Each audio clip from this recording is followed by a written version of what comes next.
UFC 208 in Brooklyn, New York. Holly Holm versus Germaine de Randamie. I probably butchered that a little bit. Randamie. It just flows right off the tongue. Randamie. Yeah. Controversy struck. So a lot of people on Twitter were freaking out about this one. A lot of MMA analysts believe that Holly Holm won this fight outright, rounds 3, 4, and 5. But the big moment of this fight happened after the bell, where de Randamie definitely got in a very late shot. Not for the first time, and the ref is now being called into question. First of all, where's Herb Dean? Herb Dean patrols the octagon. Herb Dean is the octagon's police. Yeah. Herb Dean doesn't make this happen. I'm also terrified of Herb Dean. I think being, by the way, totally random note, if you're a UFC ref or a boxing ref, you have to be bigger and stronger than who is fighting, because you got to be the guy or girl in some cases who jumps in between them and possibly is going to take a shot on, I guess, like what would it be called if it was a unintentional sucker punch?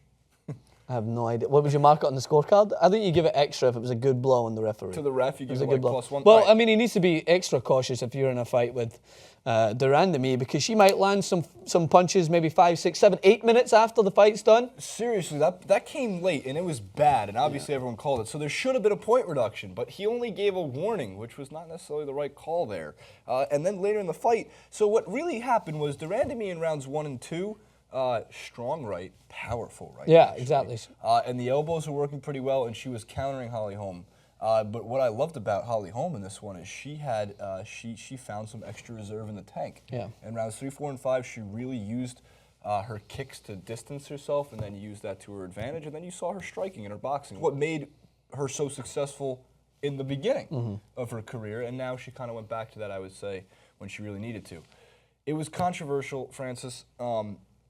A rematch has to happen, correct? There's no doubt. I mean, this is one way to kickstart a new division, right? Because you immediately give yourself the next match. You immediately give yourself, but rather than Dana White struggling to try and find, who's going to be the next card, who are we going to have to fight? Is Cyborg, and you said it had to be cleared by USADA, so we'll see how that goes. But now you've just basically given yourself a quick rematch. It was an entertaining fight. When you have a former world boxing champion come up against a former kickboxing champion, you're going to have an aesthetically pleasing fight. You're not going to see a lot of on the ground wrestling. You're going to see a lot of standing up, toe to toe, a lot of punches and kicks.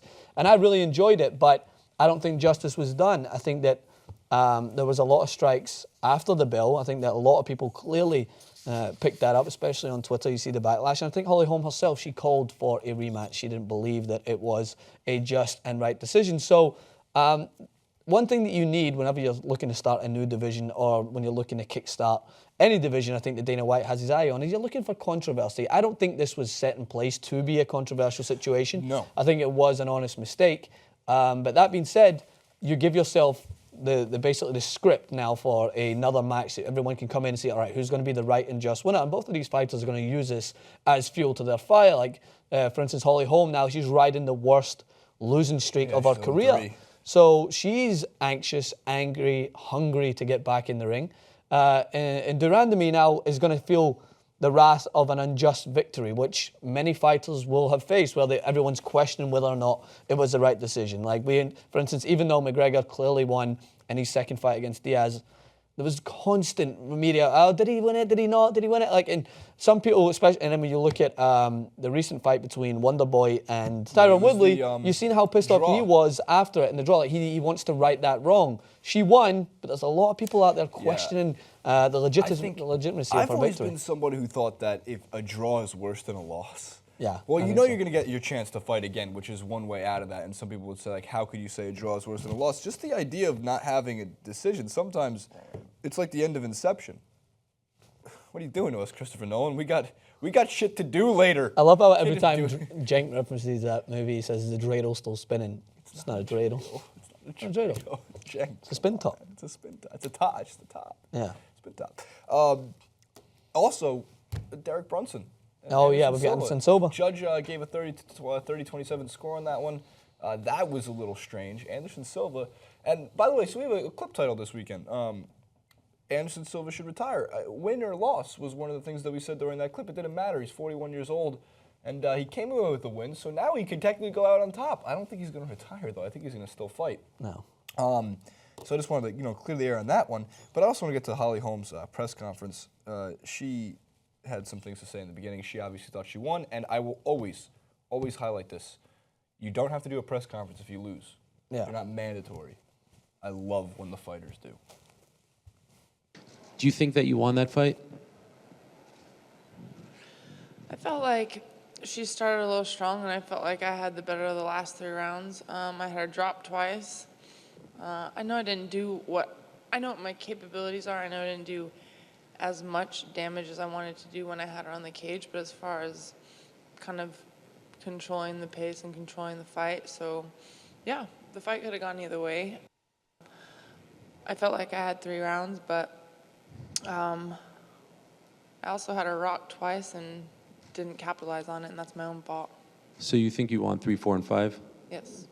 Yeah. And she did. Yeah. And you can see the kind of like the boiling point that she's at right now. Like, she's obviously not happy because she needs that break. Because, yeah, I think Holly Holm's a very talented fighter, but right now, let's be honest, her career has been defined by one fight at the moment. She's known as that one fight winner where she knocked Ronda Rousey out. And she's had the chance to go on and prove that it wasn't just one fight, but she lost to Miesha Tate, who then went on and lost to Amanda Nunes. And it's like, it's almost the legitimacy of her, the people who are emerging victorious over her, they're being questioned as well. So it just adds further questions to her. And then she fought against Shevchenko, and she lost in that fight also. She's on 3 straight losses. She really needs to have this rematch be put in place. I don't think she's saying it just to try and salvage her career.